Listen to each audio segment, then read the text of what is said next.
إن الحمد لله نحمده ونستعينه ونستغفره ونعوذ بالله من شرور أنفسنا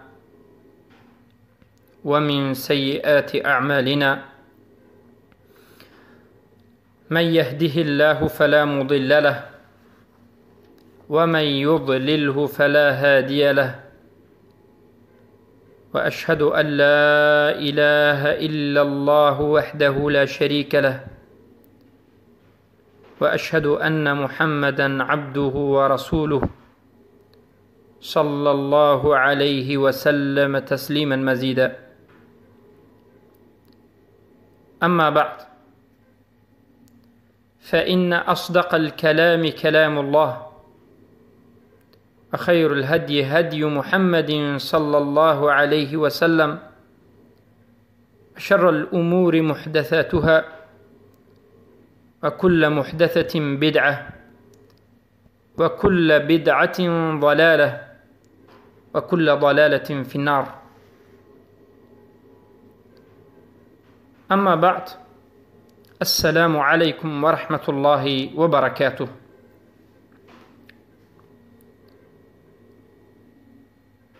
هر آینه تمام و حمد و ثنا و ستایش از آن الله سبحانه و تعالی است. حمدش میگوییم و تنها از الله سبحانه و تعالی طلب کمک می نماییم و تنها از الله سبحانه و تعالی طلب مغفرت گناهانمان را می نماییم و از بدی نفسمان به او الله یکتا پناه میبریم و از بدیهای عملهایمان نیز به او پناه میبریم. هر کسی را که الله سبحانه و تعالی هدایت نموده است گمراه کننده وجود ندارد، و هر کسی را که الله سبحانه و تعالی گمراه کرده است هدایت کننده وجود ندارد. و شهادت می دهم که نیست معبود بر حق بجز الله سبحانه و تعالی، و شهادت می دهم که محمد صلی الله علیه و سلم بنده و رسولی الله سبحانه و تعالی هستند.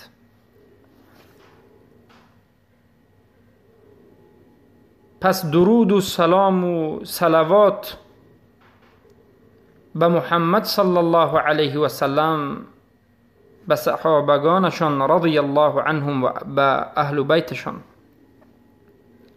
پس بدانید که راستترین و صادقترین کلام این کلام الله است و بهترین راه و منهج این راه و منهج رسول الله صلی الله علیه و سلم است.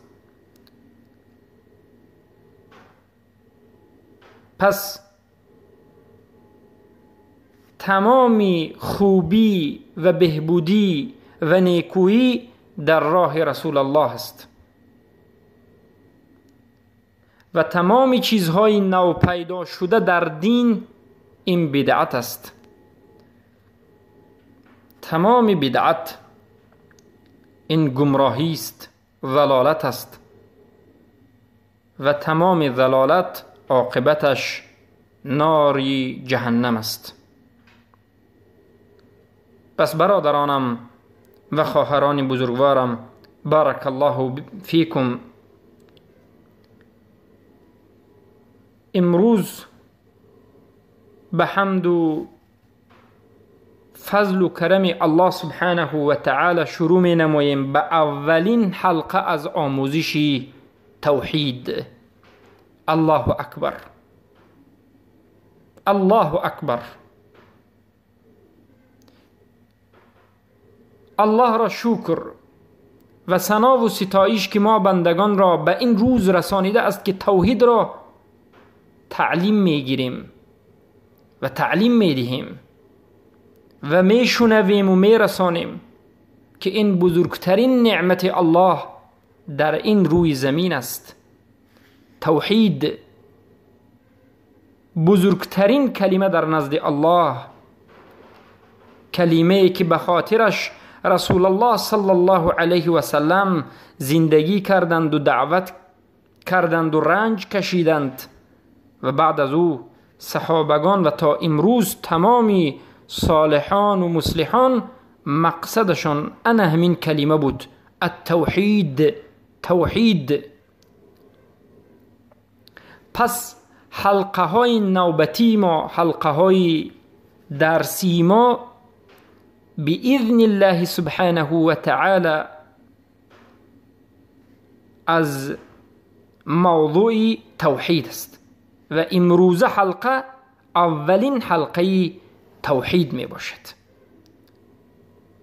بارک الله فیکم. ما در این حلقه، در حلقه های توحید، به شما البته که معنای توحید لغتا و اصطلاحا و دلیل هایی که از قرآن و سنت به توحید دلالت می کند بیان می کنیم و قسم های توحید، توحید ربوبیت، توحید الوهیت، توحید اسما و صفات، علاقه توحید الوهیت به ربوبیت و معنای لا اله الا الله و محمد رسول الله، شهادت محمد رسول الله و غیر مسائل رو بیان میکنیم.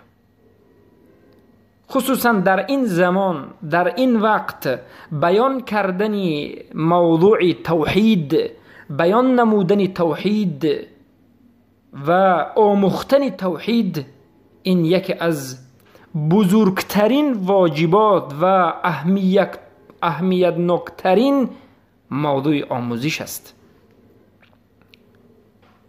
چرا که این زمان زمانی هست که تمامی نشانه های شرک، علامت های شرک، راه های شرک آشکار شده است و ظاهر شده است و شکننده های اسلام به نهایت در بین مردم پهن شده است. نمودهای شرک هم تغییر یافته است و شرک های نو به وجود آمده است. سبحان الله، این زمان زمانی است که جهل بر بالای توحید غلبه کرده است. انسانها را میبینی که میگویند من مسلمانم، اما از کلمه توحید خبر ندارند، از معنای توحید خبر ندارند. سبحان الله، این زمان زمانی است که توحید از همه جانب محاربه می شود.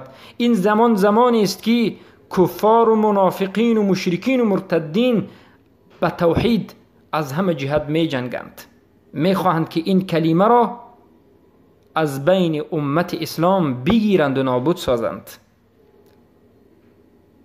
طاغوت ها باشد اسلوب هایش را نو کرده است، به اسلوب های نو با توحید مبارزه می برد. طاغوت ها به اسلوب های نو مردم را از پیش آموختن توحید می گیرند، از پیش مردم را می گیرند تا که از توحید بیخبر باشند، تا که از حقیقت توحید بیخبر باشند. سبحان الله، امروز روز است که چقدر مخالفت کنندگان بر ضد توحید مخالفت می کنند، با راه های گوناگون به ضد توحید می جنگند، با راه های گوناگون به توحید مخالفت می کنند و اکثر این مخالفت کردن با توحید، جنگیدن با توحید، نفهم یا که از توحید بیخبر ماندن، اساسش این جهل است. جهل، جاهل ماندن، نفهمیدن و بی‌علمی از حقیقت توحید است و روی گردانیدن از آموختن و تعلیم گرفتن توحید، روی گردانیدن از عمل کردن توحید است. بله، امروز بسیارند انسان هایی که به نام مسلمان خود را مسلمان میگویند اما از حقیقت توحید بیخبرند، به توحید جاهلند، به جهالت غوطه‌ور شده اند و از توحید دورند و از آموختن توحیدم اعراض کرده اند و اعتراض نموده اند. یعنی اعتراض و اعراض چیست؟ یعنی روی گردانیده اند. سبحان الله، جاهل است و باز از آموختن توحید دست میکشد، روی میگرداند. یا تعلیم گرفته است، از عمل کردن توحید روی میگرداند، شرم میدارد، در بین مردم عمل کردن به توحید را سبحان الله وزنینی می حسابد. لا والله، نه والله، عمل کردن به توحید برای مؤمن واقعی این بمانند نوشیدن عسل است. شیرین ترین شیرینی ها در این دنیا آموختن توحید و عمل نمودن بر اون است. والله بالله تالله، اگر انسان موحد را سؤال نمایی که بهترین وقتهای زندگی تو کدام وقت است، به تو حتما جواب میگوید که همون وقتهایی که توحید را می آموختم و همون وقتی که به توحید عمل می نمایم. انمون وقت بهترین زندگی من، شیرین ترین وقتهای من، خوشبخت ترین زندگی و وقت من از عمر من است. سبحان الله. پس در این روز انسانها به نام اسلام می برایند اما مخالف اسلام، به نام مسلمانی می برایند مخالفت های گوناگون با توحید می کنند، با رنگ های گوناگون، با نمودهای گوناگون، با گفتارهای گوناگون. سبحان الله، شکل های مخالفت با توحید به نهایت گوناگون شده است. اما با وجود این همه پهنشوی و جهل جهالت، با وجود این همه کوشش های طاغوت و طاغوت پرستان، با وجود این همه پیشگیری های مشرکین و کفار، الله سبحانه و تعالی دین خودش را عزت می دهد. طائفه از امت محمد صلی الله علیه و سلم توحید را آموخته اند و می آموزند و عمل می کنند و ظاهر بر دینند. پس این همون کسانی هستند که الله سبحانه و تعالی برای این انسانهای خاصش، بنده های خاصش خودش لطف نموده است، مهربانی نموده است، عقل داده است، خرد داده است و نور توحید را بر دلهای اونها جای کرده است که توحید را می آموزند و شبهای تاریک زندگی خود را روشن می گردانند. ظلماتی شرک و شبهات را تبدیل به نورهای توحید و نورهای اخلاص و یقین می گردانند.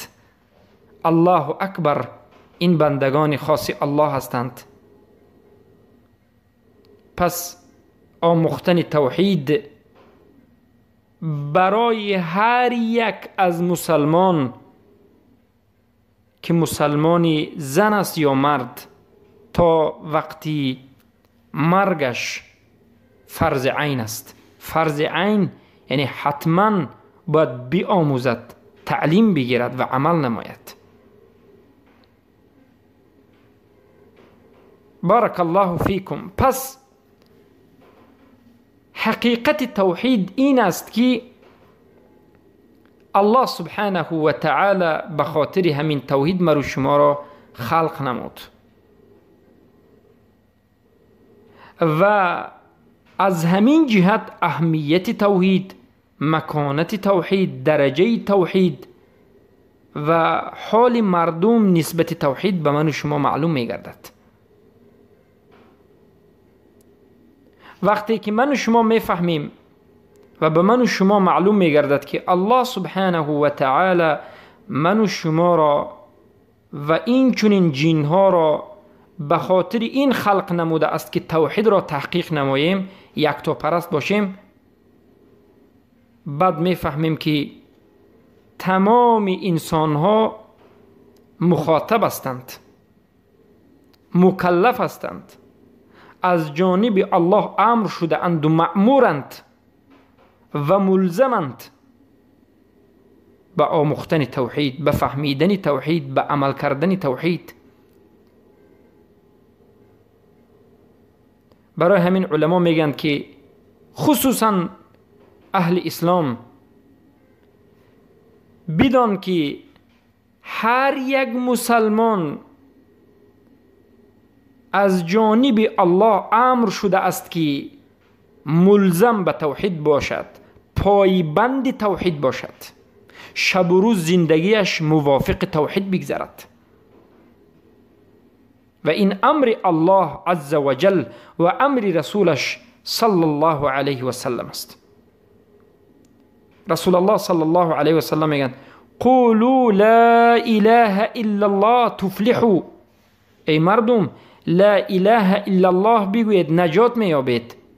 اما این فلاح و این نجات فقط به گفتن لا اله الا الله نیست، بلکه باز میگردد به عمل کردن لا اله الا الله، به عمل کردن توحید. لا اله الا الله بگوید و به ملزمات لا اله الا الله به توحید عمل نمایید و موحد باشید. بارک الله فیکم. عمل نمودن به توحید فقط مجردی شعار نیست، بلکه توحید این حیات است، نه یک جزئی حیات بلکه تمام حیات این توحید است. مرگ و ممات این توحید است. پس ما به خاطر توحید زندگی می نماییم و به خاطر توحید می میریم. زندگی و ممات ما، حیات و مرگ ما این توحید است. الله سبحانه و تعالی در سوره الانعام آیت 16 می فرماید اعوذ بالله من الشیطان الرجیم قل إن صلاتي ونسكي ومحياي ومماتي لله رب العالمين. قل بگو ای محمد صلی الله علیه و سلم، این البته عبادت من، نماز من، قربانی من و حیات من و مماتی و مرگ من لله رب العالمین، همه اش بخاطر رب العالمین است. پس ای موحد، این امر از جانب الله سبحانه و تعالی به تو است. عبادت تو، قربانی تو، حیات تو، مرگ تو، همه اش باید بخاطر رب العالمین، بخاطر الله رب العالمین باشد. پس بدانید که این حیات یا به خاطر الله است یا به خاطر شرک است. این حیات است که یا توحید است یا شرک است. اگر از اهل توحید نباشی، خواهی یا نخواهی تو از اهل شرک هستی. سبحان الله. الله عز و جل غنی از شرک و شرکا است. الله بی‌نیاز است از مشرکین و از شرک اونها. پس بدان که این دنیا یا محبت الله است یا محبت غیر الله، محبت انداد است. انداد چیست؟ کلمه انداد یعنی اون چیزهایی که تو را از دین الله، از توحید به نزد خودش جلب می کند، جذب می کند، به مانند اهل، عائله، فرزند، خانه و در، خویش و تبار، مال و ملک و منصب. وقتی که به خاطر فرزند و اهلت، وقتی که به خاطر جمع‌آوری پول مال دنیا، وقتی که به خاطر منصبت و دنیایت مشغول هستی، شب و روز میدوی و میتازی و آموزش الله رب العزت و الجلال را فراموش نمودی، توحید در خاطرت نیست و تو باز خود را مسلمان و مسلمان زاده میگویی، دان که پس تو در محبت اندادی، تو در محبت الله نیستی. راهی که تو اختیار نموده ای تو را به سوی الله نمیبرد، چرا که تو در غیر محبت الله مشغولی. این دنیا یا محبت الله یا محبت غیر الله، دو محبت وجود ندارد. محبت حقیقی باید محبت الله باشد. این دنیا است که یا حکم الله یا حکم طاغوت جاهلی وجود دارد. زمانی که حکم الله را تطبیق نمودی یا که اطاعت حکم الله کردی یا که طلب نمودی که تو را به حکم الله و رسولش حکم بکنند، پس بدان که تو از اهل توحید و نجات یافته ای. اما زمانی که به حکم غیر الله حکم کردی، به حکم الله حکم نکردی، طلب حکم الله را نکردی، پس بدان که این راحت راهی کفر است و ردت است و این راه طاغوتی است، چرا که حکم طاغوت است و جاهلی است. یا حکم الله تطبیق می شود یا حکم غیر الله، یا الولاء لله، یا ولا به خاطر الله یا ولا به خاطر شیطان. سبحان الله. یا ولا به خاطر دشمن الله شیطان و رمز طاغوت که این شیطان است. پس دوستیت را به خاطر الله بکن. وقتی که دوستیت به خاطر الله نشد، بدان که خود به خود این دوستیت به خاطر دشمن الله شیطان اللعین الرجیم که رأس طاغوت است خواهد شد. این دنیا است که عبادت یا تنها به الله انجام داده می شود یا به شیطان یا به طاغوت. قتال و جنگ در این دنیا یا به خاطر الله، قتال جنگ در این دنیا به خاطر الله یا به خاطر راه طاغوت. سبحان الله. همین است. این دنیا همیشه و همیشه به دو تقسیم است، حق است و باطل است. جنگ حق و باطل تا روز قیامت خواهد رفت. حق و باطل، اهل توحید و اهل شرک، دوستان الله و دوستان شیطان، لشکران الله با لشکران شیطان. پس برادرم و خواهر موحدم، تو از جمله دوستداران الله باش، از اهل توحید باش. و از اهل توحید شدن خود به خود به وجود نمی آید، باید که بیاموزی و آموختن این با خواندن است و مطالعه نمودن است و گوش کردن درهاست و مختصر کردن و با این نمود البته انسان تعلیم میگیرد. اما اگر انسان نه مطالعه نماید، کتاب نخواند، موضوع توحید را نخواند، عالم را، طالب علم را در همین موضوع توحید گوش نکند، درس های طالب علمان اهل سنت ثبت کرده را گوش نکند، پس او نمیتواند که از اهل توحید باشد. این عقیده صوفی ها است که خواب روید در خوابتان عالم میشوید.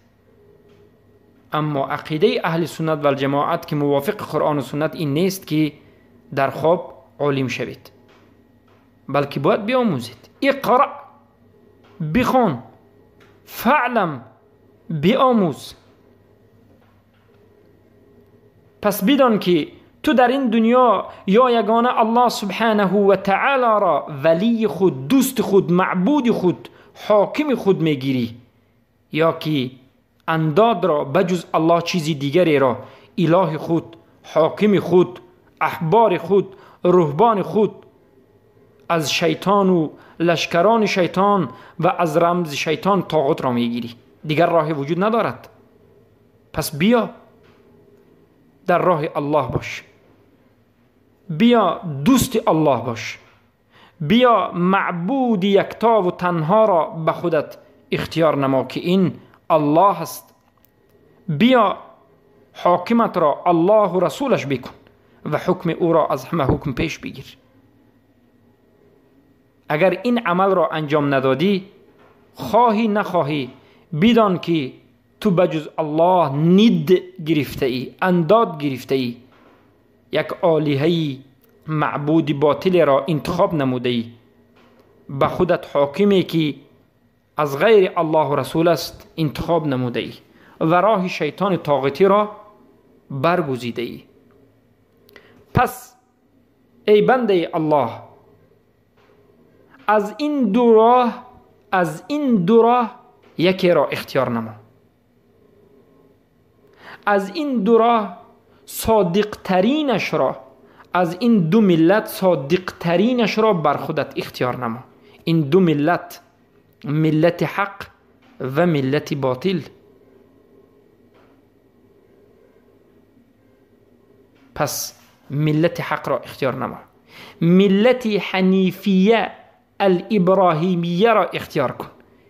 ملت حنیفه، حنیفیت ابراهیم،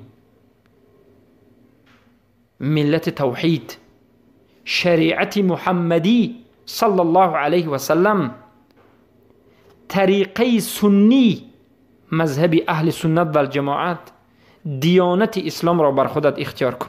دینت اسلام، مذهبت اهل سنت و الجماعت، شریعتت شریعت اسلام، ملتت ملت ابراهیم، حنیفی توحید، ملت توحید باید باشد. اگر تو این راه را اختیار نکردی، ملتت ملت شرک، شریعتت دینت دین شیطان و طاغوت، راهت راه طاغوت پرستی و شیطان پرستی خواهد شد. سبحان الله. پس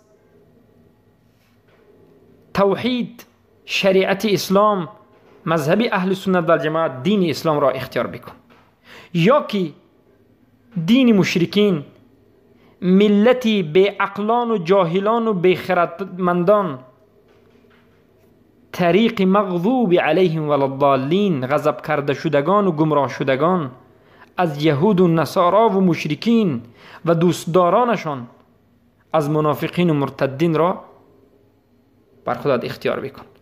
کدام ملت را اختیار میکنی؟ وقتی ملت توحید را اختیار کردی، صادق ترین ملت را اختیار نمودی، پس کوشش بکن، بیاموز، از توحید با خبر باش، مؤمن و مسلمان واقعی باش، نه با زبان مسلم و با عمل کفر. با زبان میگویی که من مسلمانم، با عمل نشان میدهی که کافری، چرا که شرک را ترک نکرده ای، توحید را نآموخته ای. پس این دعوای مسلمانی با زبان کافی نیست. بارک الله فیکم، حیاکم الله بیاکم. این مقدمه اول بود. بارک الله فیکم و باذن الله در حلقه آینده فایده های توحید، اهمیت توحید و باقی مانده از مسائل را به شما بیان خواهیم کرد. السلام علیکم و رحمت الله و برکاته.